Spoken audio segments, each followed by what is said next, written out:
Hola a todos, muy buenas tardes. Mi nombre es Gustavo Roldán, me acompaña también Martín Dapelo. Hola, buenas Somos de tardes. On Networking y vamos a empezar a dar comienzo a este webinar de proyectos de iluminación solar autónoma. En primer lugar, le queremos agradecer a todos por la muy buena convocatoria que tuvimos a nivel nacional y a nivel internacional también. Un poquito acá queremos reflejar eh, el perfil de las personas que se anotaron y de dónde somos, todos los que estamos participando del webinar.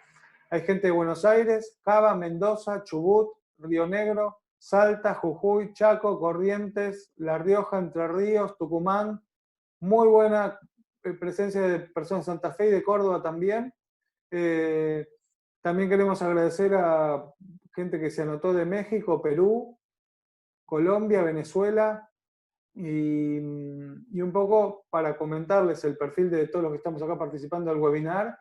Eh, Hay personas del sector público, funcionarios, personas del sector privado, empresas y particulares independientes y estudiantes. Dentro del perfil otros aparecen arquitectos y otros profesionales.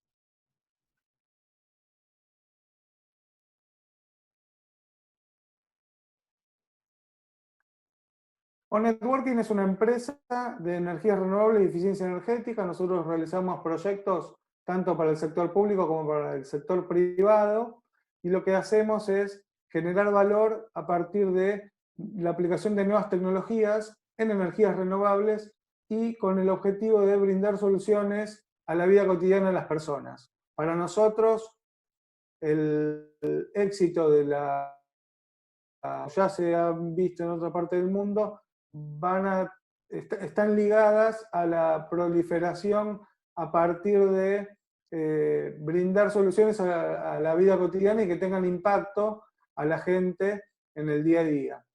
Nosotros somos parte de CADER, de la Cámara Argentina de Energías Renovables, somos promotores internacionales de ODS, todos nuestros proyectos son transversalmente guiados por los Objetivos del Desarrollo Sostenible, somos consultores de la Ciudad Posible, participamos del CESUS, del Centro de Sustentabilidad para Gobiernos Locales, ahí somos docentes en los programas de energías renovables, tenemos acreditación de Argentina Green Building Council, participamos de Foro Ambiental y colaboramos con las acciones de Foro Ambiental también.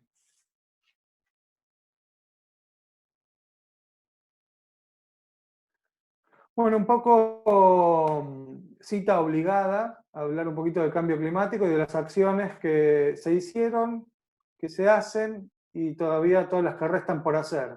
Eh, es innegable que cuando hablamos de, ahora como estamos en el contexto de pandemia, es innegable el vínculo que tiene todas estas situaciones con la degradación ambiental. En definitiva, lo que podemos ver es la generación de nuevos paradigmas que nos obligan de alguna manera a reflexionar, repensar y rediseñar todas nuestras prácticas. ¿Qué pasa con el modelo de crecimiento que veníamos trabajando hasta ahora?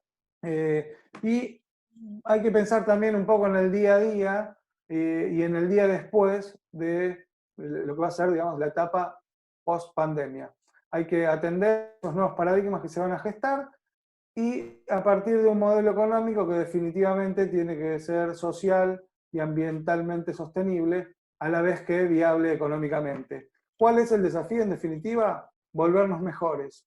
Ahí un poco lo que intentamos plasmar en este slide tiene que ver con el pronóstico de emisiones que se hacían en 2007, que pronosticaban que para 2030 íbamos a tener una alerta de un gran número de emisiones, el cual estamos cumpliendo ya en 2019. Es decir, nos adelantamos 10 años a una situación que ya en 2007 se planteaba como de vulnerabilidad. En definitiva, los cálculos nuevos indican que a 2030 vamos a estar sobrepasados de aquel pronóstico y sinceramente nos va a colocar en una situación muy compleja. Los gráficos de la derecha lo que muestran en definitiva es que el costo de no hacer nada, es decir, todas las medidas que se van implementando a medida que avanza el tiempo, van a tener que ser significativamente mayor que lo que se hiciera si tomáramos las medidas hoy. Y ahí un poco reflexionando en todo lo que tenga que ver con esto, con esta situación que estamos viendo de la pandemia, todas las medidas que se tomen de manera proactiva, en el momento que uno las toma parece que fueron exageradas, pero cuando tenemos el problema en la mano, todo lo que se haga después va a ser insuficiente. Por eso tenemos que generar estos modelos de desarrollo teniendo en cuenta el cambio climático, y todas las acciones que tenemos que hacer tienen que ser hoy.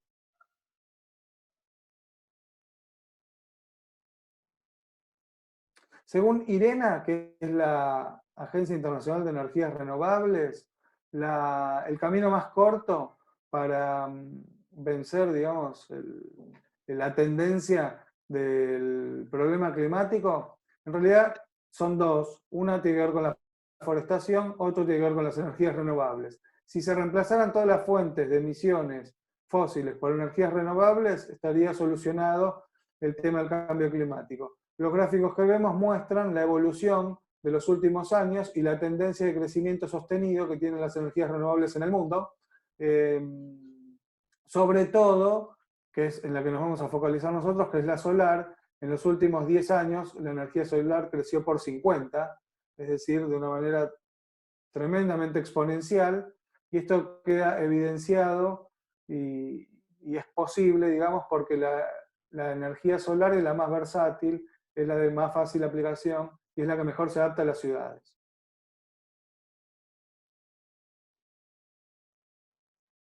En lo que tiene que ver con el recurso solar, prácticamente todos ya estamos en conocimiento que la energía solar que recibe la Tierra es tantísimas miles de veces más que el consumo total de la Tierra.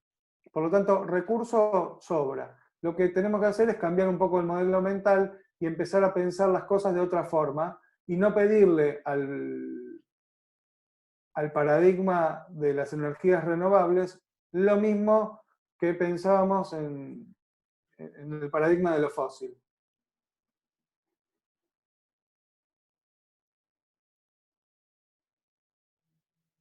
Cuando hablamos de energía solar, tenemos que pensar en un sistema simple que tiene que ver con el elemento que capta energía, que son los paneles solares. Luego eso se transforma a través del inversor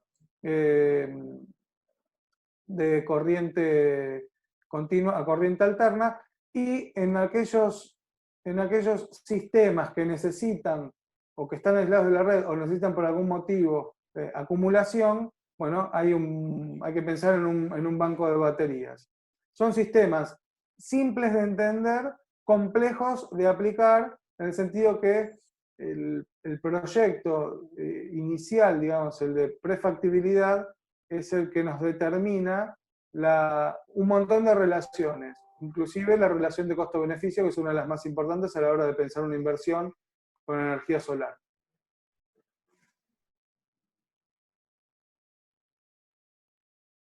Bueno, y la evolución tecnológica nos permite esto, ¿no? Nos permite pasar de un sistema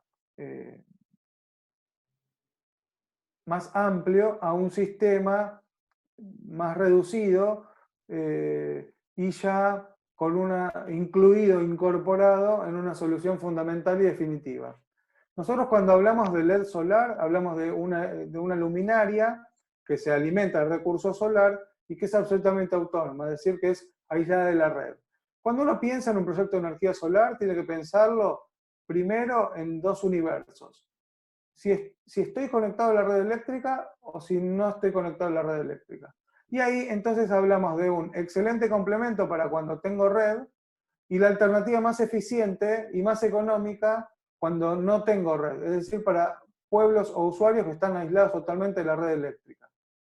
En definitiva, lo que planteamos es que dentro de esas dos posibilidades antagónicas hay un punto medio que también puede ser la iluminación solar, una solución puntual para casos donde por algún motivo, si bien hay conexión a red, hay algún problema que lo impide y la relación costo-beneficio de poner solar es más ventajosa. Nosotros hablamos siempre de ese triángulo que tiene que ver con, primero, pensar si estoy con conexión a red o no. Y segundo, ver dentro de ese triángulo cuál es la solución que yo estoy necesitando, como complemento, como alternativa más eficiente o como solución puntual.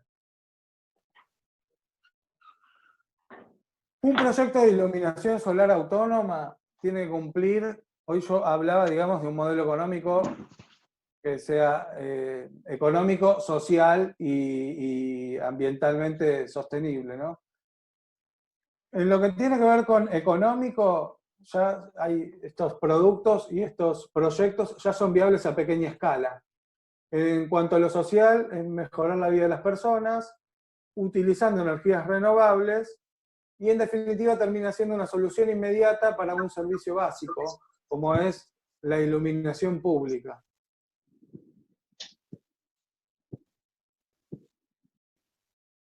¿Cuáles son los beneficios que tienen estos sistemas? Bueno, en primer lugar, donde nosotros más hacemos hincapié, que es donde los equipos más ventaja presentan, que es en llegar inmediatamente a sitios aislados de la red eléctrica. Un poco ahí después vamos a ir viendo a lo largo de la presentación que vamos a ir desmitificando esto de los costos, de que en realidad las energías renovables son caras, y en realidad vamos a ver que no es así, sino que lo que hay que lograr es, a través de un buen diseño y de una buena elección de producto y de un buen layout, de, eh, de un buen proyecto en definitiva, vamos a ir viendo que en la mano del diseñador está que eso sea más barato o más caro. Es costo efectiva respecto de una instalación de red, entonces cuando vamos a un sitio aislado y no hay red, se amortiza en el momento, no se necesita obra, que también reduce los costos y los tiempos, no hay cableado, no hay contaminación visual, después vamos a ver que eso aparece repetidamente, es de fácil instalación, es modular. Cuando nosotros vemos una iluminación de red, en definitiva, cuando uno hace la obra se efectiviza en un solo momento, lo cual requiere mayor inversión. Esto es fácilmente modulable, se determina el proyecto y se van instalando luminarias de acuerdo a las fases. No hay riesgo de choque eléctrico, es importante en zonas donde hay, por ejemplo, chicos, plazas públicas, o donde zonas inundables, no llevan ningún tipo de mantenimiento, solamente un cambio de batería. Después vamos a ver los distintos equipos y las distintas tecnologías. Hay baterías que se cambian cada 10 años, se está utilizando energías renovables, la energía solar es descentralizada, puede ser captada y utilizada en cualquier parte del territorio, es decir, que el recurso tenemos a disposición, y depende de los equipos, la durabilidad de la tecnología. Una vez que se instala no tiene consumo, por lo tanto no tiene costo, y el hecho de que utilice energías renovables que reduce, digamos, la huella de carbono. Todos estos proyectos que nosotros realizamos tienen su correlación con los objetivos de desarrollo sostenible, que eso es una decisión nuestra como promotores de los objetivos de desarrollo sostenible, y una de las tareas, digamos, como promotores de la difusión, vincularlo a todos estos objetivos que en definitiva lo que hacen es actuar de manera transversal a todos los ejes, tanto a la sociedad civil como al sector público en sus planes de gestión y a muchas empresas privadas que están viendo todos estos beneficios.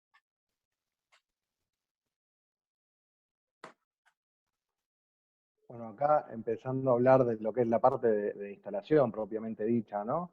O sea, como mencionaba Gustavo recién, las diferencias en la instalación y comparando con la fácil instalación que tiene una luminaria solar, cuando nosotros analizamos un proyecto de instalación de red, estamos ante un proyecto donde tenemos que analizar un montón de factores, tiene una mayor complejidad y costos, ¿no? O sea, en el sentido de que tenemos que estar contando con el tendido de una línea de baja tensión, hay que ver si la línea está disponible con transformador en el lugar. Muchas veces analizamos proyectos donde son sitios aislados de la red y tal vez la conexión más cercana se encuentra a 20 kilómetros, 50 kilómetros, y toda esa obra de infraestructura tiene además otro componente, que además de ser el costo en sí de los materiales, es el componente político, ¿no? A veces en el sentido de decir, llevarle hasta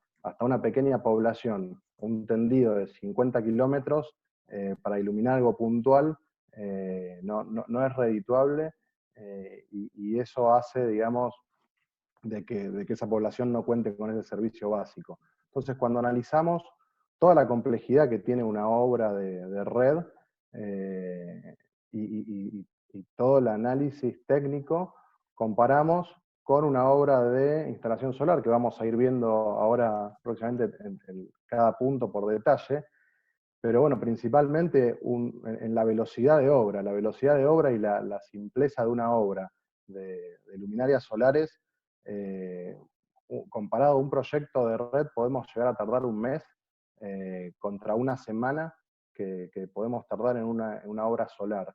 Eh, lo principal es, no hay necesidad de cantidades mínimas, máximas. Acá se pueden instalar de a 5 equipos, de a 10, de a 20 o de a 100. A diferencia de una obra de tendido eléctrico, que cuando hacemos la obra tenemos que hacer toda la línea completa, no tenemos forma de modular el proyecto. Entonces, cuando analizamos lo que es la obra, por ejemplo, que es el zanjeo, para todo lo que es un tendido eléctrico con cable subterráneo, la protección mecánica que lleva después, la instalación con hidrogrúa, la instalación de jabalinas puesta a tierra y el control posterior de la que es la puesta a tierra. Y bueno, y después la parte de contaminación visual, obviamente, que a diferencia, como les decía, ¿no? O sea, fíjense en lo que es también el izado de postes con grúa, el montaje con hidrogrúa, contra lo que es una instalación solar. En este caso, después van a ver, nosotros utilizamos en la mayoría de las veces postes de PRFB, que son plástico reforzado y fibra de vidrio, que son muy livianos, y que se puede instalar fácilmente con 2 operarios. No necesitamos, digamos, de todo lo que es maquinaria y equipos, y eso te da una velocidad de obra impresionante. Por eso hablamos nosotros de que esto es una solución inmediata. Y también, obviamente, ¿no? La parte que con los peligros que conlleva la instalación de red, siempre aclarando que es cuando no se le hace el mantenimiento preventivo y predictivo, ¿no? O sea, que se le debe hacer a todas las luminarias públicas.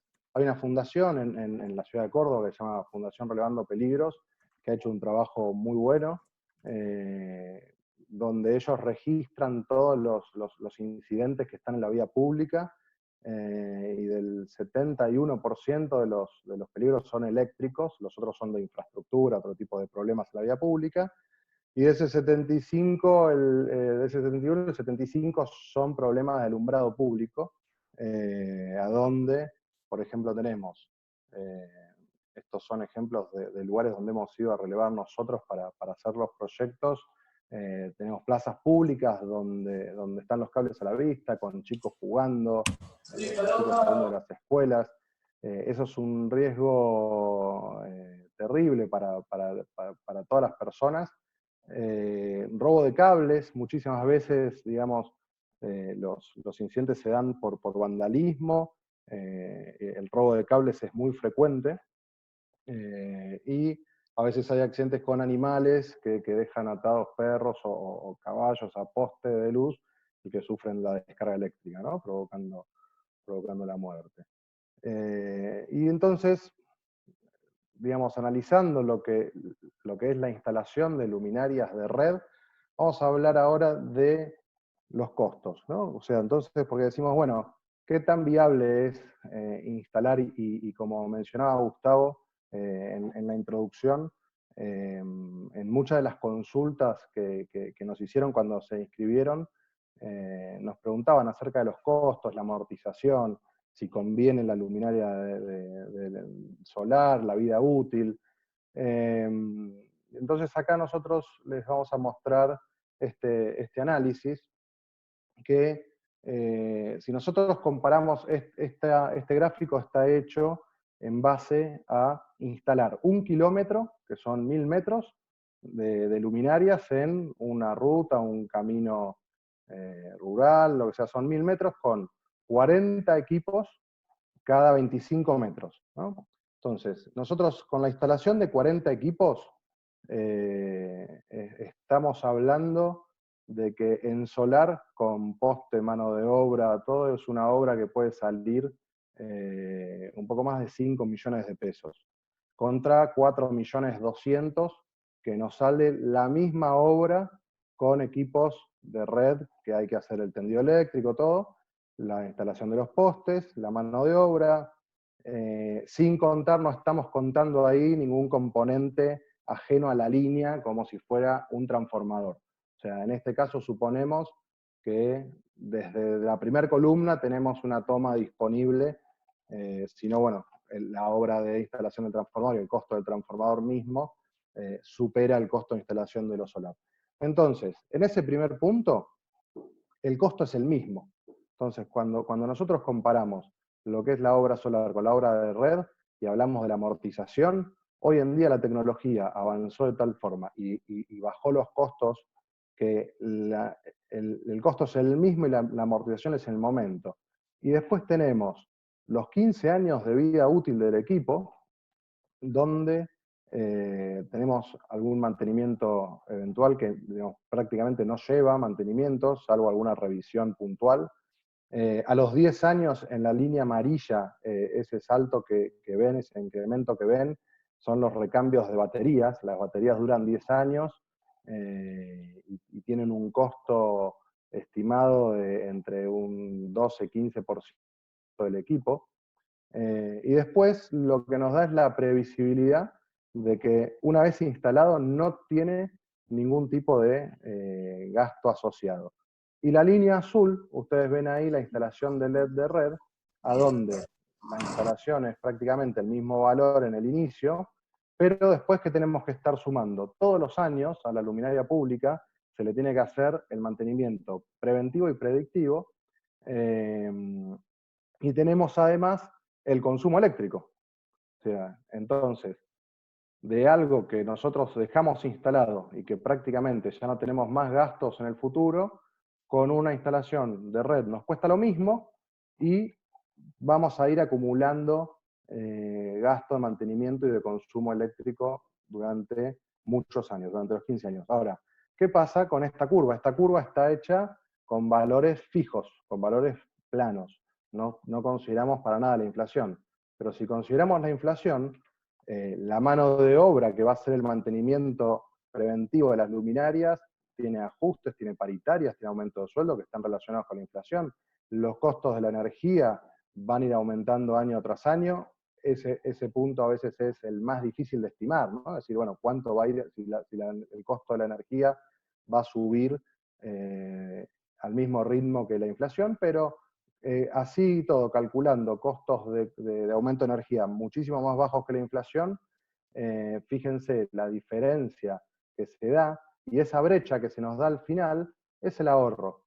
O sea, y acá tienen en este caso, en tan solo 40 equipos en 1 kilómetro de camino, a los 15 años gastamos en mantenimiento y electricidad más del doble de lo que era la instalación. Entonces, si la instalación nos costó un poco más de 5 millones de pesos, estamos terminando casi en 12 millones de pesos al final, estamos más de 6 millones de pesos de ahorro en todo el ciclo de vida de los productos.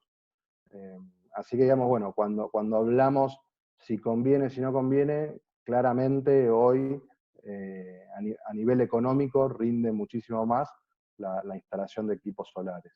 Sí, y ahí un poco, reforzando un poco lo que decía Martín, y es una constante que vamos a estar repitiendo todo el tiempo, depende muchísimo de la mano del que diseña, ¿no? Por eso es importante para todas estas cuestiones que aquel que va a intervenir en un proyecto tenga claro que de su mano está la determinación de la viabilidad, sobre todo la económica. Después hay otras cuestiones que no se pueden dejar de lado, como cumplir con una deuda social, digamos, donde hay una persona o donde hay un grupo de personas que no tienen acceso al servicio básico. Pero eso que dice Martín, entiendo, lo que tiene que ver es primero ir a un lugar donde no haya red o a donde haya un problema puntual que hace más cara la solución que resolviendo con la infraestructura que ya se tiene. Sí, sí, tal cual. Digamos, hay costos que no son cuantificables, ¿no? O sea, cuando hablamos de, en estas fallas, lo que es el riesgo de vida, si llega a haber un accidente con una persona en una zona inundable y sufre una muerte por electrocución, o este tema de decir de personas completamente aisladas, son costos que no se pueden cuantificar en dinero, pero que mejoran sensiblemente la calidad de vida de las personas.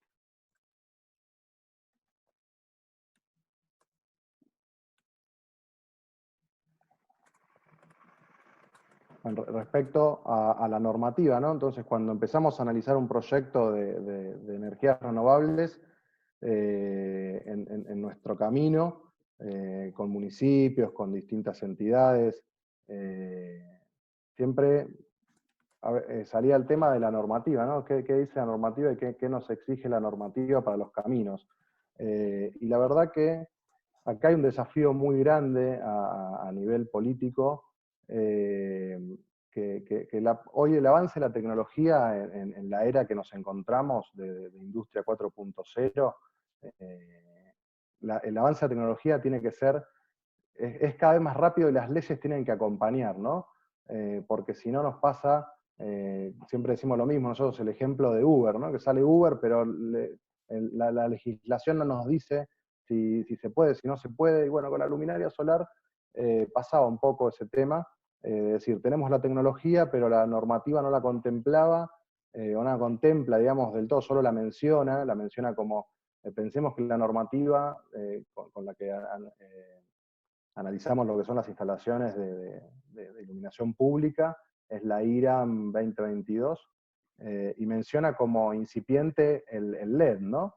Y sigue hablando de iluminación de mercurio halogenado, de vapor de sodio, y la verdad que hoy en el año 2020 ya estamos en otro nivel, a nivel de tecnología con el LED de red y con lo solar.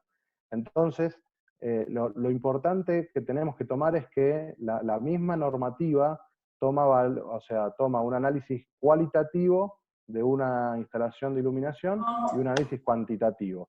El análisis cualitativo lo que nos dice es que el alumbrado de las calles tiene el objeto de facilitar a los participantes del tránsito vehicular reconocer, digamos, la calzada, sus límites, obstáculos, o sea, minimizando el riesgo, o sea, es poder ver mejor. Y también la misma normativa nos dice que por los motivos económicos no se puede iluminar por la noche teniendo el mismo flujo, digamos, de luminiscencia de la luz diurna. O sea, imaginémonos que para ver de noche exactamente lo mismo que el día, deberíamos poner los reflectores de una cancha de fútbol en un cruce de ruta, ¿no? Y eso es económicamente inviable. Entonces, desde ese lado, nosotros el análisis que hacemos cuando presentamos los proyectos es que la iluminación solar hoy ya tienen potencias que están muy, muy, muy cercanas a los valores que nos solicita la normativa. Y entonces es analizar esa cuestión de decir, bueno, estamos cumpliendo con el espíritu de la normativa, que es mejorar la visión nocturna. Sí, lo estamos cumpliendo. Ahora, ¿llegamos exactamente a los valores? Con algunos modelos no. O sea, pero ahora vamos a ver, cuando veamos las aplicaciones y las obras, van a poder ver, digamos, la diferencia de lo que es una zona sin iluminar con una zona con iluminación solar. Ahí un poco lo que planteamos nosotros, digamos, cuando tenemos que hacer algún proyecto, y es el planteo que nosotros hacemos, es esto del cómo resolver el dilema. Porque hay zonas, y siempre con el foco en algunos lugares que no tienen infraestructura de red. Entonces, ahí en definitiva, lo que nosotros tratamos de ver, esto con obra pública, con los funcionarios que nos toca conversar, es, bueno, en ese sentido, ¿qué hacemos? ¿Dejamos así o nosotros siempre hacemos pruebas de campo, una vez se hacen las pruebas de campo y determinamos que cumplimos con la parte cualitativa, que es esto de poder determinar los límites de calzada, los obstáculos y minimizar riesgos. Si logramos eso, ¿qué hacemos entonces si no cumplimos con el valor de una norma que está trazada? Y eso es una definición que la tiene que dar, digamos, propia del liderazgo de funcionario, es una decisión que tienen que tomar si asumen eso o no, si dejamos todo como está y queda todo oscuro, o si le damos un servicio básico a la gente.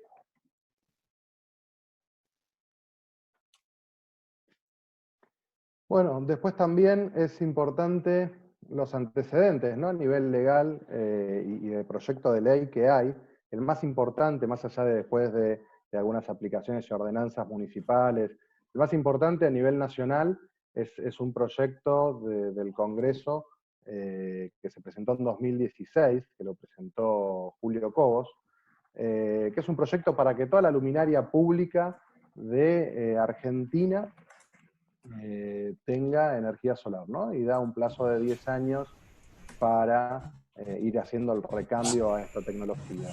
La verdad que es un buen antecedente, digamos, si bien desde 2016 a la fecha la ley no llegó a ser tratada, es un buen antecedente que nos pone en la mira hacia dónde tenemos que ir, ¿no? O sea, y pensando que en Argentina tenemos un parque público de 4 millones de luminarias instaladas, que representan entre el 4 y 5% del consumo energético nacional, ¿no? Así que ahí tenemos un desafío importante, y como les mencionaba antes, que a nivel legislación, sea la legislación trabaje rápido para adecuarse a las nuevas tecnologías. Porque también lo que sucede es que este proyecto de ley de 2016 a hoy, luego van a ver, ahora vamos a ver la cronología de cómo fueron avanzando las luminarias solares en el tiempo. Es impresionante lo que avanzó la tecnología y las aplicaciones que se pueden utilizar. Bueno, y ahora yendo netamente a los equipos de iluminación solar, ¿no? O sea, era necesario todo el preámbulo de que si vamos a usar luminarias solares, tenemos que entender qué es lo que pasa con el medio ambiente, tenemos que entender o sea, contra qué lo estamos comparando, que es la iluminación de red, conocer la legislación, y ahora vamos a ir netamente a los equipos, a su funcionamiento y a todas sus características. O sea, básicamente una luminaria solar nosotros trabajamos con equipos principalmente all-in-one, que son todos en uno, donde se componen de un panel solar, luego tienen los chips de LED, la mayoría trae sensor de movimiento, en algunos casos eso se puede adaptar, después lo vamos a ver, botón de encendido, y después tenemos lo que es la fijación al poste, el chasis de aluminio y las baterías de litio. O sea, estos son los componentes que prácticamente toda luminaria solar posee. Y acá, como yo les decía, cómo fue avanzando con el tiempo y que la ley se tiene que mover rápido. Nosotros esto la verdad que en las experiencias que pudimos desarrollar, cuando nosotros viajamos al exterior y realizamos la búsqueda para el desarrollo de los proveedores, visitamos las fábricas de los principales proveedores en China de luminarias solares, y ellos nos cuentan y nos muestran toda la evolución. Y la verdad que es impresionante que en 10 años un producto haya cambiado tanto, ¿no? Porque cuando uno ve un auto de hace 10 años, sigue siendo un auto, tiene las 4 ruedas de volante y la forma es más o menos parecida. Ahora, en las luminarias solares es impresionante el avance que estamos viendo en 10 años.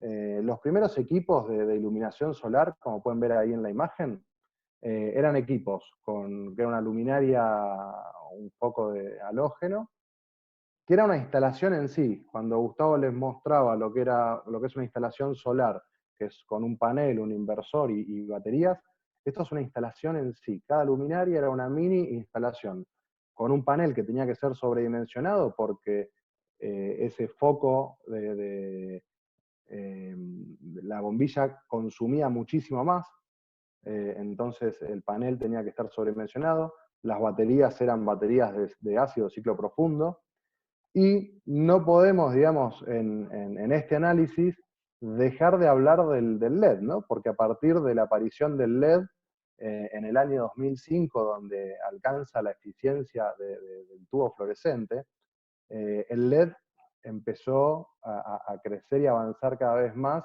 y hoy es impensado en una obra, en una oficina o en una casa particular, donde sea, no equipar desde el inicio toda la obra con iluminación LED, ¿no? Por lo barato que al principio eran caras, las bombillas de LED hoy ya son económicas y tienen una vida útil y un consumo muchísimo menor. Entonces, a partir de la aparición del LED, tenemos los mismos equipos con una luminaria de pastilla de LED, pero seguían teniendo en el gabinete que hay abajo del panel, donde se ponía la batería. El primer salto de la tercera generación se da con las baterías de gel. Ahí empiezan los equipos all-in-one. La batería de gel, por el tamaño, permitía que el equipo sea más compacto. Igualmente esta clase de equipos son equipos más robustos, equipos más grandes con los paneles, son equipos muy pesados, pero fue la primera generación de equipos all-in-one. Todos estos equipos tenían una particularidad. Por la potencia que tenían las luminarias o por la batería, no tenían una autonomía mayor a 10 o 12, 14 horas. Eso cambia cuando aparecen las baterías de litio. Con las primeras baterías de litio permite que los paneles sean más chicos, porque la batería de litio tiene un periodo de carga más corto, que o sea, el equipo es más compacto, y a su vez tiene una mayor autonomía. Con las primeras baterías de litio estamos hablando de equipos que ya llegan a 3 noches de autonomía. Cuando hablamos de autonomía, siempre es a carga máxima de la batería, ¿no? Con los mejores niveles de insolación. Después vamos a ver cómo los niveles de insolación hacen que tengamos que analizar modos de uso, proyectos. Y después sale la quinta generación con ya baterías de litio que es la misma tecnología que se utiliza en los autos eléctricos, y eso nos permite una vida útil de 10 años de las baterías y una autonomía de hasta 7 noches. Entonces, a medida que fue avanzando la tecnología, con una noche, bueno, cuando teníamos días de lluvia con los primeros equipos, al segundo día la luminaria no funcionaba porque no había cargado. Después, cuando salen los equipos de 3 noches, ya teníamos menos incidencia durante el año, donde el equipo no encendía por periodos consecutivos de lluvia. Ahora, la verdad que con equipos de 7 noches, o sea, es mucho menos probable que tenga episodios de que el equipo no tenga carga, ¿no? Y así, también de la misma manera que fue avanzando las baterías, el LED sigue avanzando, los chips de LED siguen avanzando, con lo cual, acá se da lo mismo que está pasando a nivel de energía solar, con las instalaciones residenciales, industriales o comerciales, que la curva va descendiendo, la curva de costos va descendiendo constantemente, porque acá vamos a tener distintos componentes que cada vez se superan. O sea, los chips de LED cada vez se superan, mejoran el flujo luminoso, las baterías de litio cada vez se superan y se habla, digamos, en el mercado de las renovables de los próximos componentes como el grafeno, como el hidrógeno.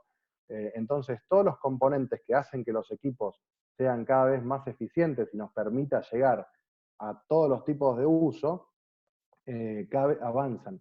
Fíjense, digamos, el último caso de la última luminaria que figura, son luminarias que ya tienen un barredor autolimpiante, que es para darles un ejemplo, que antes en una zona de mucho polvo, una minera, cuestiones así, decíamos, no podemos instalar acá porque el panel se llena de polvo y entonces no carga. Bueno, hoy ya esos equipos vienen autolimpiantes. Y después, la última evolución, digamos, de las luminarias, incorporan el concepto de ciudad inteligente. O sea, ¿qué podemos hacer? Hoy la tecnología actual nos permite que nosotros, desde un celular, desde una computadora, o sea, podamos manejar una ciudad completa. O sea, y con las luminarias solares nosotros podemos manejar los niveles de brillo según el clima, si sabemos que estamos en invierno con bajos niveles de insolación, si tenemos un periodo de lluvias con un pronóstico de una semana, 10 días, bueno, hoy desde el celular tenemos la posibilidad de configurar los equipos para que tengan mayor autonomía y lleguen hasta a periodos de 10 días de autonomía, ¿no? Así que la verdad que en esta época y en este cambio de era de Industria 4.0, todos los productos están avanzando y absolutamente para todas las aplicaciones hoy podemos encontrar una solución solar, ¿no? Bueno, y acá lo importante de los equipos all-in-one y del análisis que uno hace, digamos, también está la opción de decir, bueno, cómo se arma un equipo, qué variables tener en cuenta, mismo con equipos armados, ¿no? Cálculos que a veces se pueden hacer para comprobar rendimientos. Acá básicamente les mostramos las fórmulas con las que se dimensionan las baterías y los paneles si quisiéramos armar una luminaria casera, digamos, ¿no? Y la realidad es que cuando uno quisiera llevar el rendimiento de un área armada a lo mismo que ya tiene un equipo all-in-one de fábrica, nos daría que necesitamos una batería de 2 kilowatts hora y un panel de 400 watts. O sea, imagínense, digamos, hoy un panel de 400 watts de 2 metros por 1 para una sola luminaria. Eso hace que la opción sea ir a equipos, o sea, fabricados en serie, donde hay un equipo de ingeniería que trabaja en determinar los modos de funcionamiento, y esa placa, los equipos tienen este PC board, que lo que hace es controlar todo lo que hace el equipo desde su funcionamiento, su forma de carga. Entonces, lo que nos permite esa configuración que se le da de fábrica, después de todo un estudio de ingeniería, es que el equipo optimice al máximo y sea lo más compacto posible. Bueno, entonces cuando nosotros tomamos un proyecto o una consulta de alguien que quiere analizar proyectos con iluminación solar, lo primero que tenemos que hacer, acordándonos siempre los 3 puntos que mencionaba Gustavo al principio, ¿no? Si es un complemento, si es una alternativa o si es una solución. Entonces, siempre nos tenemos que hacer esas 3 preguntas. Y empezamos a definir esas necesidades, decir, bueno, no es lo mismo estar hablando de alguien que tiene una necesidad para algo residencial, para un parque que es más decorativo, empezar a hablar de instalaciones para seguridad, para barrios, con distintas aplicaciones, establecimientos privados. No es lo mismo cuando hablamos en espacios públicos, como les mencionaba antes, en el caso de las plazas, tener en cuenta el evitar o mitigar los riesgos de choque eléctrico, entonces las cuestiones que hay que tener en cuenta en la instalación de espacios públicos, con el vandalismo, analizar el alcance, por ejemplo, esto es un puente peatonal, analizar qué tipo de equipo va, o después ya obras un poco más grandes, ¿no? O sea, obras de estacionamientos, pero extensos, y rutas y caminos. Cada necesidad lleva un análisis, digamos, no es, si bien la especificación técnica de los equipos es sencilla, cada necesidad lleva un análisis de proyecto. Como bien mencionaba Gustavo, lo que hace que el equipo sea tan sencillo de utilizar, a veces hace que la solución, por no ser analizada, falle, porque no se tengan parámetros en cuenta, ¿no?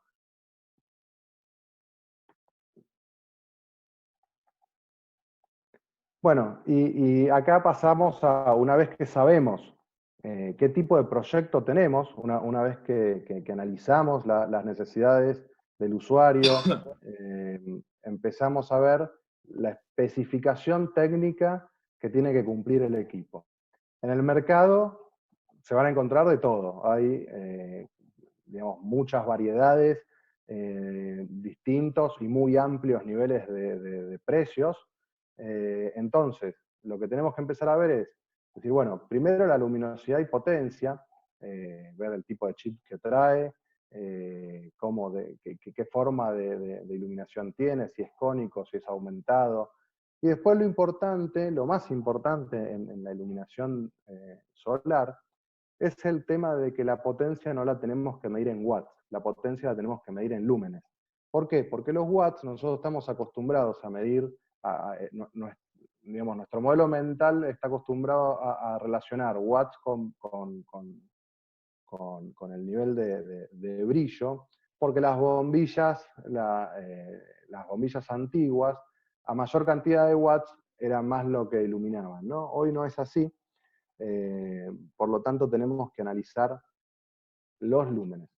De hecho, bueno, es muy importante que cuando analicen un proyecto y vean la especificación técnica de los lúmenes de cada luminaria, también tengan el dato de lo que son las curvas fotométricas, con los datos, digamos, analizados, digamos, en laboratorio y por software de las luminarias, porque después van a ver que cuando uno utiliza distintos tipos de productos, en la comprobación del rendimiento, equipos muy económicos que indican que tienen 60 watts o 6.000 lúmenes, la verdad que cuando uno los mide no tienen ni el 30%, digamos, de lo que indican, ¿no? En la realidad.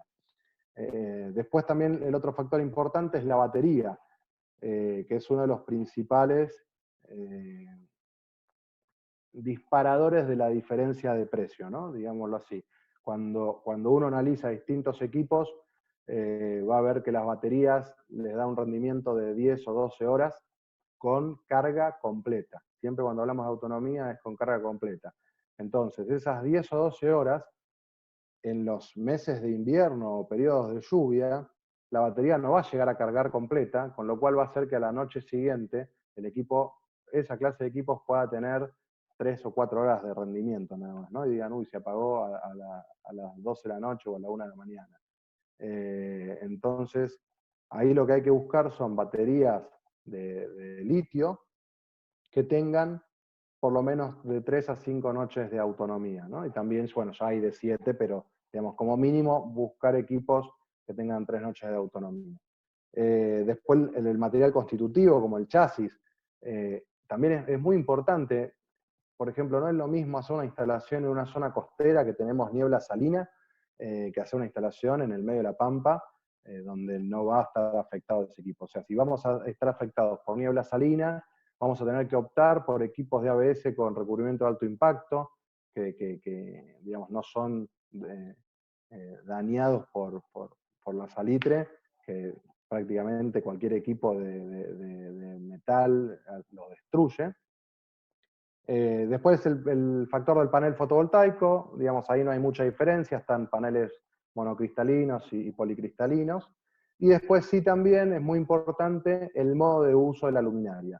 Hay equipos que, la mayoría de los equipos, de los estándar, incluyen sensor de movimiento, donde el equipo está en un modo de ahorro durante 30, o sea, y si tiene movimiento, se activa al 100% por 30 segundos, y siempre esas 10 horas, 10 o 12 horas, o 3 días, o 5 días de batería, siempre está calculado con que el equipo no está al 100% todo el tiempo, sino que tiene el modo de ahorro cuando no se necesita iluminar porque no pasa nadie, y después el sensor. Por eso hay que empezar a analizar qué uso necesito. No es lo mismo para un patio o una casa, y no es lo mismo para una playa logística, donde se están manipulando y operando y cargando materiales durante toda la noche y necesito equipos que estén al 100%, entonces hay que dimensionarlos de otra forma, o perímetros, o equipos que solamente enciendan con sensor de movimiento. Bueno, todos esos son análisis que tenemos que hacer. Entonces, en Sí, función... Sí. perdón, y acá un poquitito como para resumir En este tipo de equipos, como en cualquier otra tecnología, nosotros lo que pregonamos es que se cuide a la tecnología. Entonces la tecnología y el rendimiento va a depender mucho de la calidad del insumo que yo estoy utilizando. Entonces ahí es como en cualquier otra cuestión y cualquier otra decisión que tengo que tomar, hay calidades, hay muchas calidades, hay enorme dispersión de precios, y ahí lo que uno tiene que ver es tratar de ir analizando los componentes para ver cómo determina esa relación de costo-beneficio. Y por otro lado, con el tema de los modos inteligentes de trabajo, cuando Martín habla del sensor de movimiento, nosotros hemos notado que por lo general, al principio, bastante reticencia al tema del sensor de movimiento. El tema de los sensores de movimiento siguen la lógica de la eficiencia. Es decir, si hay un momento donde yo no voy a tener un uso, ¿para qué necesito el 100%? Y después es un poco empezar a jugar. Hay de repente para algunas cuestiones que el sensor de movimiento le puede marcar de repente a alguien que está haciendo una custodia que algo está pasando en un punto. Uno después eso lo va buscando. Pero hoy ya lo importante es que hay equipos que tienen sensores de movimiento, otros que no, y los sensores hasta se pueden anular. Pero la lógica del sensor de movimiento tiene que ver con un principio de eficiencia que inclusive se está implementando en todo lo que es de red en países europeos, se está implementando sobre todo en autopistas, empezar a poner equipos de red, pero con sensor de movimiento, para evitar, digamos, el despilfarro del recurso. Entonces, en función de esas especificaciones técnicas, nosotros decimos, bueno, ¿qué tomamos para nuestros proyectos? ¿No? Entonces decimos, bueno, no, los equipos que tienen 10 horas de autonomía, la verdad que para lo que es vía pública o proyectos comerciales e industriales, no nos son de utilidad, y optamos por equipos de mayor potencia y mayor autonomía y mejores especificaciones técnicas. Después, entonces a partir de ahí, digamos, esta es alguno de los equipos de la línea que trabajamos nosotros, y en función de cada necesidad, analizamos las características de los equipos y ahí diseñamos el proyecto. Entonces, todas las cuestiones que tenemos que tener en cuenta ahora, para ya ir directamente a la instalación. Primero, verificar la orientación. Lo importante es que en estas latitudes tenemos que poner los paneles orientados al norte. Muchísimas veces nos pasa que nos llama a algún cliente y nos dice, uy, estoy teniendo un problema con el rendimiento del equipo. Y cuando verificamos, al no pedirnos el asesoramiento en la instalación, porque tal vez era un equipo solo y no era un proyecto, y dice, no, yo lo coloco, resulta que el equipo estaba mirando al sur. ¿Qué pasa? Con la posición del sol, en verano, el sol está más alto y le va a dar, porque hay que recordar siempre que los paneles cargan con insolación directa, no es que cargan porque es de día. Entonces, si no tiene la insolación directa, el equipo va a rendir menos. Entonces, lo principal es orientar los paneles al norte. Cuando vemos que se orientan al sur, el equipo puede bajar un rendimiento hasta el 60%, y en invierno hasta un 80%, ¿no? Entonces, la clave inicial es la orientación. Después, tenemos que verificar los conos de sombra. Nosotros en particular usamos esta aplicación que nos permite, que es Sun Surveyor, que nos permite analizar durante las distintas épocas del año cuál es la posición del sol, y de ahí ver qué obstáculos tenemos y cómo van a afectar a nuestros equipos, ¿no? Después, en verificar los niveles de insolación. Principalmente en Argentina,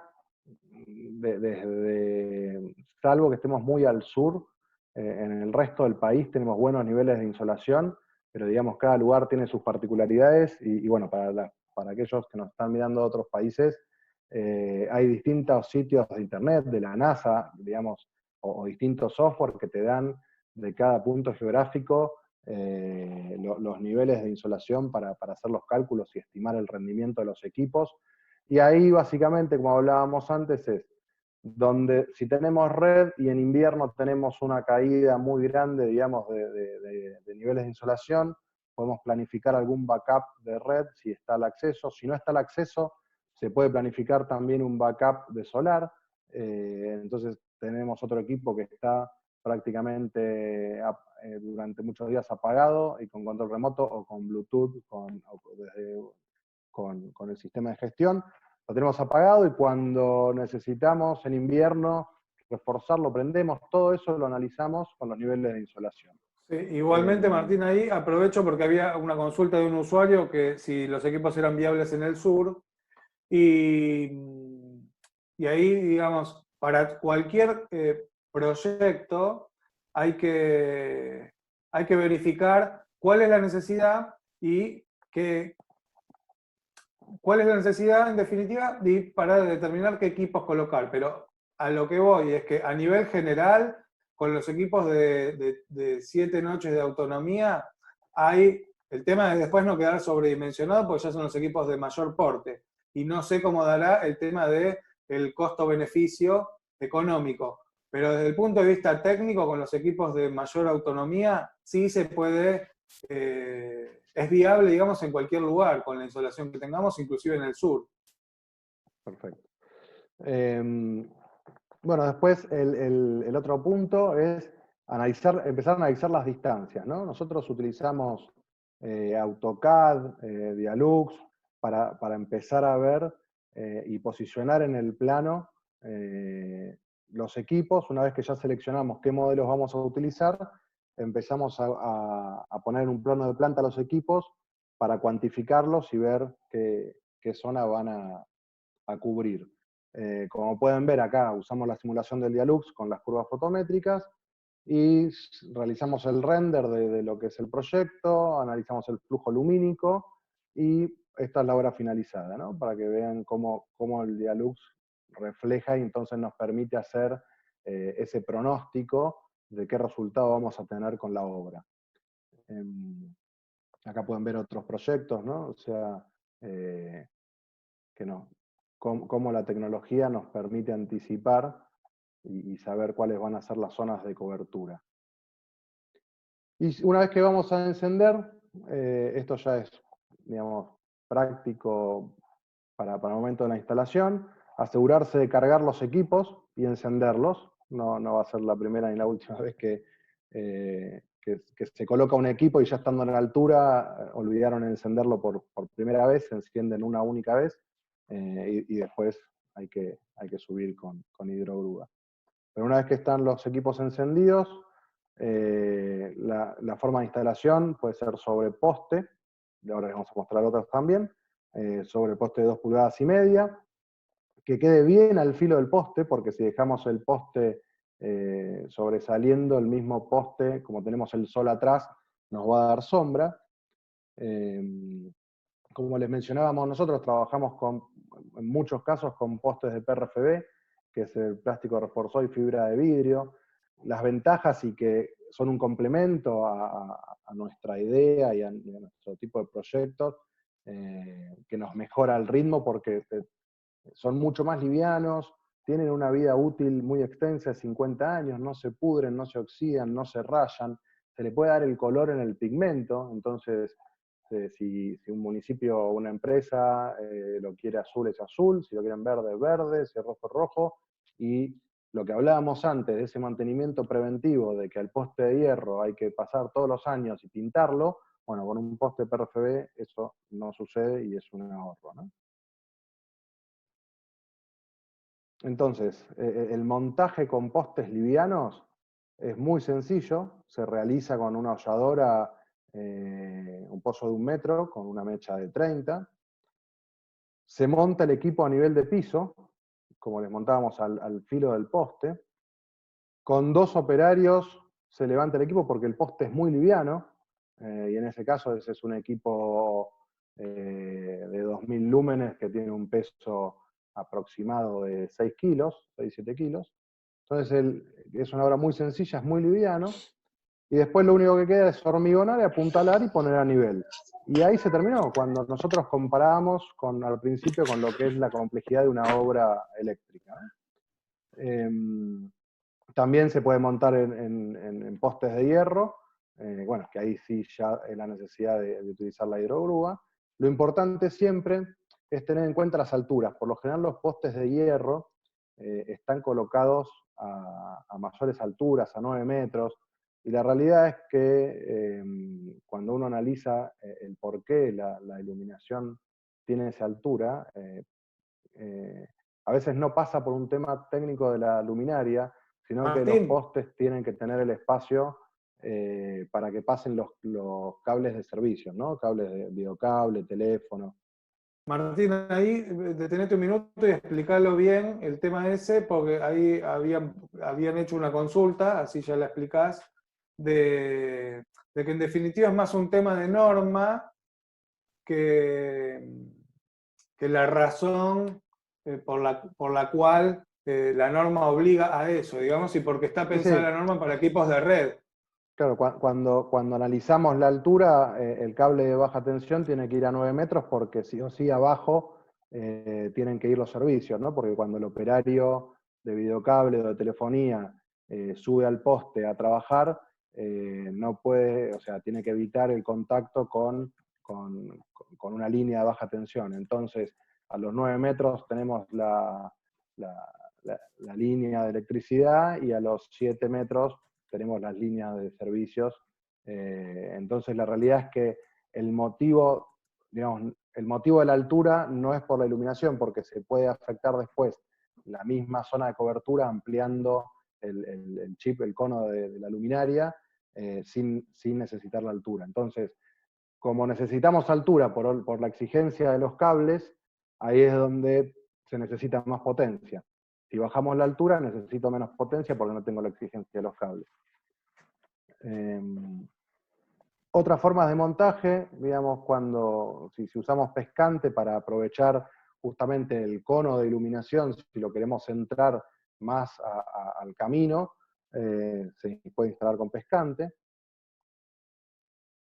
Instalación sobre muros, si bien no es la recomendada, siempre tener en cuenta de si va directo al muro, colocarlo al filo para que la misma pared no le haga sombra, o como en el caso de la derecha, usar un brazo extensor para que lo separe del muro y le permita cargar de forma correcta.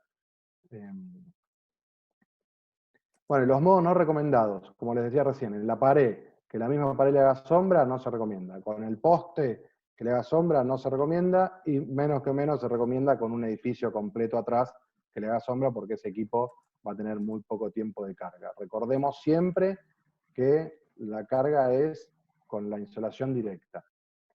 Y acá, bueno, como hablaba Gustavo antes, lo que es el sensor de movimiento, fíjense en la imagen de la derecha, eso en un puente en Jujuy. La parte que funciona al 30% es una luz tenue, es una luz testigo, y cuando se pasa caminando, el equipo se pone al 100%. Eso se puede regular, hay equipos que se puede activar, otros que se puede desactivar, digamos, pero... y después acá, como les mencionaba, las características técnicas de los equipos, cómo tenemos que medir el resultado, ¿no? de lo que tenemos, recordando siempre que tenemos que medir los lúmenes. Entonces, cuando tenemos instalada la luminaria, se hace una grilla de 9 puntos, en esa grilla se toman las medidas con un luxómetro, se colocan en la planilla los valores mínimos, máximos y medios, y con eso nos da el número, digamos, ¿no? Y nos da el resultado, que es el que exige la normativa. Ahí, como les mencionaba, por ejemplo, este es un equipo de 1000 lúmenes, que está instalado a 3 metros de altura. Y al pie de la luminaria vemos que tenemos 25 lux, ¿no? Y lo importante es que cuando uno lo compara con otra clase de equipos más económicos que dicen tener la misma potencia, tal vez tienen 6 o 5 lux. Entonces, este es el resultado, digamos, de lo que hay que medir. Y acá Sí, ahí aclarar un poco que el tratamiento del proyecto y el análisis técnico incluye los mismos parámetros y se usan los mismos programas que para la iluminación tradicional de red, solo que acá hay que tener en cuenta otras variables que son las que hacen a la vez las restricciones. Ahí, como consultaban algunos, el tema de arbolado es una restricción, los conos de sombra, hay que ver digamos, desde dónde podemos jugar con el tema de la orientación, pero hay restricciones que en su mayoría de los casos, por las prestaciones de los equipos, se pueden salvar y otras que no, y por lo menos desde nuestra óptica y cuidando la tecnología, donde no es viable, eh, no hay que forzar la aplicación, hay lugares donde no se va a poder. Sí, sí, tal cual. Siempre decimos, cuando hablábamos de los beneficios de las luminarias, que una luminaria solar tiene 1.000.000 de ventajas porque se puede poner prácticamente donde uno quiera. Ahora, tiene una sola desventaja, que es solar. Y la única limitante que tenemos es que le tiene que dar el sol. Con lo cual, eso es el único factor negativo, porque ya hoy con la tecnología, como vimos, las distintas aplicaciones, modos de uso, autonomía, vida útil, prácticamente se puede aplicar a absolutamente todo. Bueno, este concepto, digamos, cuando hablamos del sensor de movimiento y los modos de uso que nos permiten los equipos inteligentes, también analizamos el concepto de polución lumínica, ¿no? Y cuando hacemos un proyecto, verificar que lo que estamos iluminando es lo que necesitamos iluminar. Y no esto de, como eran en muchas plazas de todo el país, se ven las luminarias que son con la tulipa redonda, y que decís, y que uno dice, no iluminan nada, o iluminan muy poco o encandilan, pero y además están iluminando el cielo, y la verdad que no necesitamos iluminar el cielo, necesitamos iluminar el lugar por donde caminamos, necesitamos iluminar una calle, necesitamos iluminar un parque donde están los chicos jugando, no necesitamos iluminar para arriba. La polución lumínica genera un montón de perjuicios a la salud humana y además un montón de problemas a todo lo que es el ecosistema, por migraciones de aves, insectos. Un caso que nosotros pudimos ver en persona, estábamos en una ciudad de Santa Fe, en Rafaela, y eran la 1 de la mañana, y en la avenida principal estaban los árboles llenos de mirlos, que es un pájaro que le dicen el negrucho, y que estaban cantando como si fueran las 5 de la mañana, y para colmo, porque habían puesto unos LEDs de red, que estimo que eran de 20.000 o 24.000 lúmenes, completamente excedidos para ese lugar.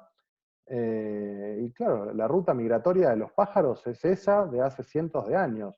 El error es de nosotros, del ser humano, de ir y poner las luminarias ahí. Entonces, manejar de forma inteligente esto nos permite eso, ¿no? Es decir, hasta mismo decir, bueno, tenemos la época de migración de las aves, reducimos la potencia de los equipos para que no interfiera con eso.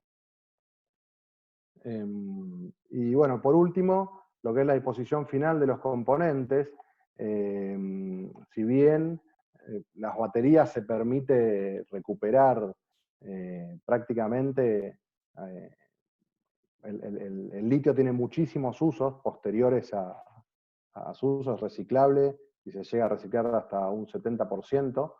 En Argentina todavía no hay legislación, APRA no toma el litio como residuo peligroso. Hay proyectos presentados, pero todavía ninguno tomó fuerza de ley. Ahí lo que nosotros recomendamos es contactar al proveedor para que el proveedor haga el recambio de baterías y el proveedor lleve al punto de recolección la batería de litio. En cuanto a los paneles, según informes de IRENA, que es la Agencia Internacional de Energías Renovables, casi el 90% de los componentes de los paneles solares se pueden reciclar. Acá vemos el silicio, la plata, el cobre, aluminio, y a nivel mundial, a ver, tanto en las baterías de litio como en los paneles pasa algo que es todavía la masa crítica, como son productos de una vida útil muy larga, estamos hablando de los LEDs 50.000 horas, los paneles solares 25 años, 30 años, tienen ciclos de vida muy largos, son productos que nacieron, en el caso de los LED, como decimos, hace 10 años, los paneles solares hace un poco más, pero era con otros fines, digamos a nivel masivo también. Entonces todavía no está la industria desarrollada del reciclaje, pero va a estar en los próximos años porque el ritmo de instalación de estos productos va a generar la masa crítica para que esto se realice. Bueno, y acá contarles básicamente y muy rápido para ir finalizando y que vean ejemplos de aplicaciones concretas, reales, en Argentina, y ahora también le vamos a mostrar un país de la región, que hemos trabajado, y qué soluciones, cuando decimos esto de complemento, alternativa, solución, qué soluciones aplicamos. Esto es en Santiago del Estero, un pueblo que se llama Icaño, que no tenía iluminación pública en uno de los barrios. Acá son, para que vean, ¿no? Equipos de 1000 lúmenes. Entonces, cuando hablamos de la normativa y lo que nos solicita la normativa, es acá no había nada, y fíjense un equipo de 1000 lúmenes, cómo le cambia la vida cotidiana a las personas de ese barrio, ¿no? Y en la vinculación con los ODS, lo que hablábamos al principio, en cada obra analizamos qué meta y qué indicador estamos ayudando a cumplir mediante la instalación de estos equipos. Este es un puente en Jujuy, en Maimará, que se hizo con los amigos de Horizonte,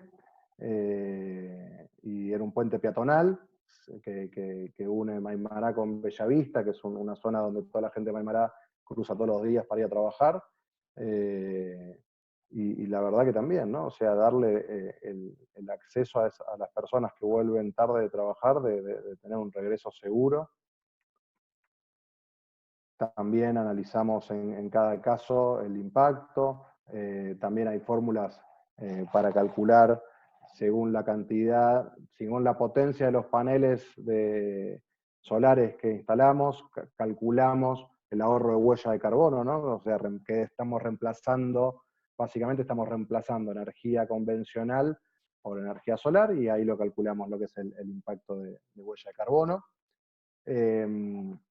Otro caso para nosotros muy importante, de aplicación en cruce de caminos rurales en ruta, esto es en Aldea San Antonio, en Entre Ríos.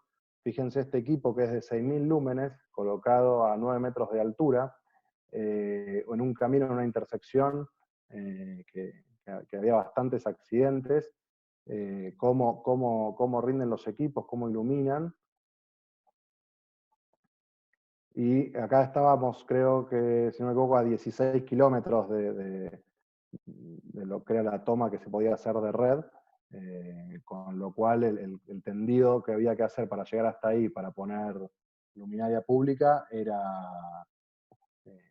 carísimo. Y acá en este nos vamos a detener a lo que es cómo analizamos un ODS. Fíjense, ¿no? Nosotros el ODS número 3 de salud y bienestar nos habla en su meta 3.6 de reducir a la mitad de muertes y lesiones causadas por accidentes de tráfico en el mundo. Entonces, bueno, vamos a los valores de Argentina.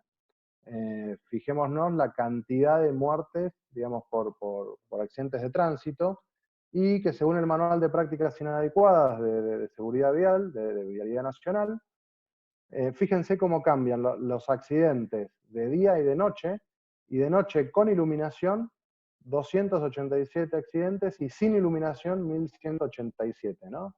Y cuando analizamos la composición de rutas y caminos nacionales de todo el país, vemos que solamente un 30% está asfaltado. O sea, tenemos 82.000 kilómetros de pavimento y 158.000 kilómetros de camino de ripio. El potencial que hay es enorme. De las aplicaciones que podemos hacer para mejorar y mitigar esos riesgos, bajar las tasas de accidentes, es enorme. Solamente falta, o sea, hoy la tecnología está, solamente falta la decisión de hacerlo. Esto es una Universidad Nacional del Litoral, en un estacionamiento, y cuando hablamos de solución, acá había red, el estacionamiento ya estaba, digamos, hecho, pero los distintos medidores de cada uno de los edificios de la universidad ya estaban al tope de su capacidad y no se podía conectar a ninguno de los medidores, entonces se optó por esta solución de energía solar. También, bueno, los ODS. En el puerto de Necochea, donde también hicimos una obra con paneles solares, iluminación de estacionamiento, iluminación de cartelería. Esto es en Nuevo Torino, en Santa Fe, una plaza pública. Un estacionamiento en el Colegio San Andrés, en San Fernando, en Buenos Aires, que también, ¿no? O sea, en un estacionamiento donde hacer una obra de tendido eléctrico acá, con ya todo el asfalto hecho, contemplaba no solo el cableado subterráneo tradicional, sino que usar tuneleras con la complejidad que tiene en época de clases, donde ese estacionamiento recibe 1000 autos por día. Entonces, esto fue una solución inmediata de una obra que se realiza en 2 o 3 días. Plantas logísticas de embarcarse para una logística situada al lado de la planta de McCain. En el municipio de Lanús, donde planteamos solución a un problema puntual, donde la plaza del Palacio Municipal hacía muchísimos años que las luminarias no funcionaban porque el tendido eléctrico estaba completamente obsoleto y no existían planos, ni se sabía qué había abajo, digamos, en los caños. Entonces la única solución era romper y levantar toda la plaza, y bueno, en vez de hacer eso con iluminación solar, no hubo que hacer absolutamente nada, solo reemplazar, quitar la farola que no funcionaba, anular esa conexión y poner la luminaria solar. Esto es en Río Negro, en Allen, para una logística donde se realizó todo el perímetro, una zona que no tenía electricidad y que no iba a tener por un tiempo largo porque no llegaba al tendido. Para AISA, en el río Luján, todo lo que es el ingreso y el camino hasta la boca del río Luján. Y estas aplicaciones de la región, ¿no? Como les comentaba, decía, bueno, ¿dónde estamos en Argentina y qué casos hay? Bueno, acá en Paraguay, en Asunción, la autopista Ñuguazú, en el 2018 se hizo con, vean, estos equipos, ¿no? Que es cuando vimos la cronología de las luminarias, de las primeras, donde tenemos paneles sobredimensionados. Fíjense que cada luminaria lleva 2 paneles, 2 baterías, y bueno, y la luminaria de LED, ¿no? Pero es una autopista con 6 kilómetros de extensión, con iluminación solar de los 2 lados, son más de 500 equipos. En Brasil, los amigos de Photovolt, digamos, también realizando muchísimas obras en caminos, autopistas, comunas. Bueno, en el caso de México también, autopista de México-Veracruz, y distintos caminos, ya aplicando la energía solar como solución, ¿no? Como les comentaba antes, nosotros la experiencia que tenemos en el desarrollo de los proveedores en el exterior, contamos con un socio en Hong Kong, digamos, viajamos, visitamos los proveedores, auditamos las fábricas, verificamos todos los equipos, hasta hacemos desafíos de ping-pong con los chinos. Ahí Gustavo les ganó, hay que reconocer que Gustavo les ganó.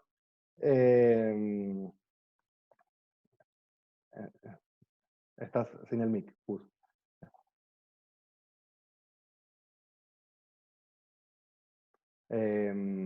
Así que también, bueno, para nosotros eso es importante, el hecho de poder desarrollar los proveedores y ver realmente la calidad y el control con el que se fabrican los productos. Y la verdad que para aquellos que no tuvieron la oportunidad de conocer China, hoy China es el parque industrial del mundo y tienen una tecnología que es impresionante. Están muy lejos, digamos, del concepto, del modelo mental que uno tenía antes de conocer, de que los productos chinos podían ser baratos, de mala calidad. Hoy China, la realidad es que, si bien no es nada más que semántica la diferencia, de que primero hay que buscar calidad y después precio, digamos, no es precio y calidad.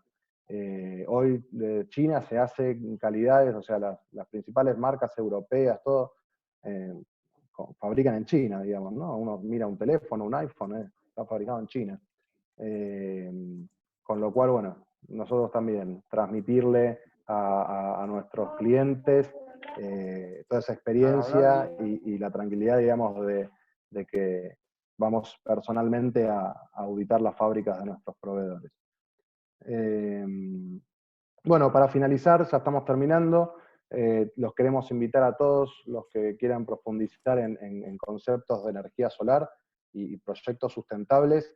Estamos realizando en el CESUS, que vamos a empezar el 2 de junio, el programa ejecutivo. Ahí después les vamos a enviar por mail al que quiera consultar lo que es el programa completo y el contenido para lo que es el desarrollo de proyectos sustentables y proyectos de escalas reales, ¿no? O sea, no que cuando hablamos de parques solares estemos hablando de parques de 200, 300 megas, sino que hablar de proyectos para municipios, empresas, así que bueno, ahí todos invitados. Después les vamos a pasar la información y también les vamos a enviar todo el ciclo de webinars que estamos organizando durante todo el mes de mayo. Y bueno, y finalizando, les queremos mostrar un video y bueno, Gus hace el cierre. Sí. Bueno, esto es un poco lo que entiendo. Esto después, si lo buscan en internet, lo van a encontrar. Es un chico de Perú que había una guardia urbana que miraba, hacía los monitoreos, digamos, para chequear la seguridad de las zonas, y empezaron a ver que repetitivamente había un chico que siempre se ponía a escribir algo o a hacer cosas bajo un poste alumbrado. Y bueno, cuando de repente fue mucha la curiosidad, se acercaron a ver, y este chico es un chico de una zona muy pobre que trabajaba durante el día y a la noche, como no tenía iluminación eléctrica en su casa, por un tema burocrático, se ponía a hacer la tarea y a estudiar bajo un poste de iluminación pública. Que en definitiva, bueno, después si ustedes lo miran, la historia termina con final feliz, al chico se lo ayuda y demás. Pero, digamos, lo importante de esto es ver hasta qué punto un servicio tan básico como es el de la iluminación pública puede generar ventajas o desventajas para la vida de otro ser humano. Entonces, no subestimar aquellos lugares donde hay usuarios aislados de la red y pensar que estas soluciones pueden cambiar drásticamente la estructura y la vida misma de toda esa comunidad. Así que bueno, muchísimas gracias. Los invitamos ahí estuvieron haciendo algunas preguntas por chat. Si ingresa Fernanda y nos cuenta algunas, si las podemos responder. Y buenísimo. Bueno, algunas de las consultas que quedaron pendientes en el chat para responder es, por ejemplo, consultan si una luminaria puede ser híbrida. Bueno, ahí yo lo había anotado, lo preguntó Alejandro. Existen luminarias híbridas. Hace varios años nosotros ya hemos detectado algunas de muy buena calidad. Lo que pasa que desde el punto de vista conceptual, para nosotros no tiene tanto sentido una luminaria híbrida, porque, como habíamos dicho anteriormente, si vos lo primero que analizás es si hay red o si no hay red. Si hay red, lo más barato, lo más económicamente viable y lo mejor sería, si ya tenés red, reemplazar por una luminaria convencional. Entonces, y si no tenés red, por una solar. Pero una híbrida que tiene un costo tanto más alto que la de red y alto como una solar, nosotros creemos que ahí estarías ubicándolo en un lugar, si tenés red, que no necesariamente tenés que tener con energía renovable, y estarías encareciendo mucho el costo del proyecto. Buenísimo. Otras consultas era qué índice IP e IK tienen las luminarias. Bueno, ahí en lo que es índice IP se recomienda el mínimo que sea IP65, para lo que es impermeabilidad, y el K, que es la temperatura de la luz. No, el IK es La al resistencia. vandalismo, sí, a la resistencia, digamos. Eh, Depende de los equipos. Hay equipos de 7, hay equipos de 8. Ujú. Y la temperatura, la mayoría Es son de de 6500 K. 6500K.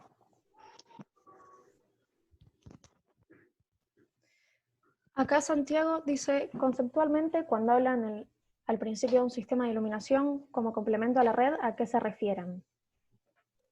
Como complemento de la red es cuando, por ejemplo, hacemos un estacionamiento en un lugar público o privado, pero donde en un lugar donde existe red eléctrica.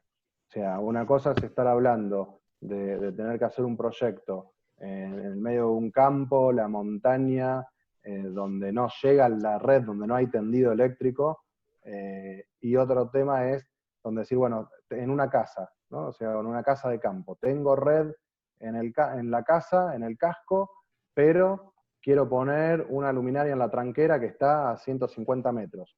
Bueno, ahí es un complemento, porque yo tengo red en el lugar, pero tendría que llevar un cable 150 metros para colocar una luminaria para un uso puntual. Entonces, en el primer análisis, cuando empezamos a separar si tengo red o no tengo red, pues bueno, ahí tengo red, pero la uso como complemento. Ahí la pregunta que quería Costo hacer Alejandro. individual. Una cosita, ahora vemos eso, lo del costo. Una pregunta que había hecho Alejandro ahí era las altas temperaturas y el rendimiento de la batería. Por especificación, ahí lo vemos por dos cuestiones. Por especificación técnica, los equipos que trabajamos van hasta desde menos 25 a más 65. Y después, otra cuestión a tener en cuenta, los principales mercados de China son los países árabes y Rusia. O sea que ahí también, desde el punto de vista práctico, tenemos cubierto el rendimiento de los equipos en cualquiera de las dos amplitudes. Respecto del costo, hay equipos que van desde los $300 hasta los 2.000. Eso depende, digamos, de cuál sea el equipo, de la autonomía y demás. Ahora, por ejemplo, para darte un ejemplo, con el ejemplo que hacía Martín del costo versus red y de los equipos que se pusieron en ruta, esos están $1.140 más IVA. Otra pregunta, Fer. Y acá consultan donde hay red que Buenísimo, se hace muchas gracias. con el cable enterrado. Con Sí. todo el cable. Disculpa, ¿la puedes repetir? Sí. Donde hay red que se hace con todo el cable enterrado. Ahí O sea, donde hay... con todo el Ahí tendido. sí, donde hay, por eso, por lo general Ahí- cuando haces un análisis de proyecto, te va a dar que donde hay red, no, para un reemplazo por solar, no, va a tener que ser otro argumento que no sea el económico. Porque ahí si ya tenés red, lo que te recomendamos es una luminaria tradicional. Si no, el costo se va a ir muy grande. Ahora, ojo que después hay lugares donde hay red, como por ejemplo lo que contaba Martín de la solución puntual, que le dimos, por ejemplo, a Lanús. Hay lugares donde las luminarias no, en un espacio público no están funcionando y no se sabe cuál es la razón, porque tantos cuadrillas que trabajaron durante tantos años, hay que romper y hay que levantar toda la plaza para ver cómo está el cableado. Entonces ahí, que vos tenés una relación costo-beneficio tan grande de romper todo, que ahí sí te justifica aún con red poner esto. Y el cableado te quedará el tendido hecho y es obsoleto y no se puede utilizar, es obsoleto, queda anulado. Lo importante, como decía Gustavo, es que el análisis, si lo vamos a basar solamente en medir cuánto me ahorro de consumo, hoy que una luminaria LED gasta tan poco, ahí sí la cuenta no da. O sea, justamente es como mencionaba Gustavo también, que es no forzar la aplicación. Siempre pensemos, complemento, solución o alternativa de qué. O sea, cuando tenemos que analizar el proyecto, complemento, solución o alternativa. A partir de ahí buscamos la solución. Buenísimo. No hay más consultas. Igualmente, si llega a surgir alguna, nos pueden contactar vía telefónica o por mail. No hay problema. Sí, cualquier duda, bueno, todos van a estar recibiendo el webinar que fue grabado. Ahí están nuestros datos de contacto. Así que bueno, les agradecemos a todos por haber acompañado esta tarde. Esperamos que les haya sido de utilidad y cuenten con nuestro asesoramiento para cualquier consulta que necesiten. Bueno, muchas gracias. Hasta luego. Muchísimas gracias. Gracias a ustedes.